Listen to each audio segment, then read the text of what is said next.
Nagpaabot ng tulong ang mga kapulisan ng 2nd Quirino Provincial Mobile Force Company sa pangunguna ni Police Lieutenant Colonel Anthony Bilozada, Force Commander, ng food packs at mga tulong pangkabuhayan sa 4 na individual na kamakailan ay nagpahayag ng pagnanais na magbalik loob sa pamahalaan at mamuhay ng normal. Ang 4 na benepisyaryo ay pawang dating na impluwensyahan ng Dismantled Committee ng Rehiyon Cagayan Valley, Fortunato Camus Command, at mga residente ng Barangay San Dionisio 1 Madela, Quirino.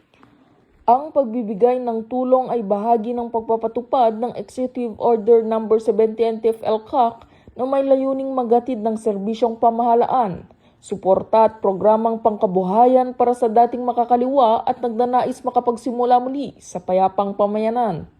Ibinahagi ng mga individual na sila ay minsang naengganyo ni Ka Victor at Kasimoy matapos lapitan habang sila ay nag-aabaka ng mais sa Sitio Lingwayan, Barangay San Martin.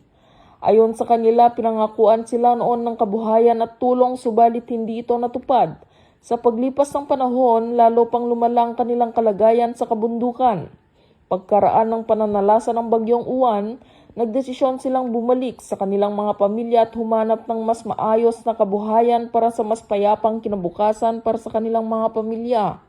Ngayon sila ay kabilang na sa mga tumatanggap ng ayuda, livelihood assistance at iba pang suporta mula sa pamahalaan bilang bahagi ng kanilang reintegration tungo sa ligtas at produktibong pamumuhay. Sa kasalukuyan sila ay patuloy na ginagabayan ng 2nd Quirino Provincial Mobile Force Company para sa iba pang programang pangkabuhayan at psychosocial support na alinsunod sa mga inisyatiba ng EO70.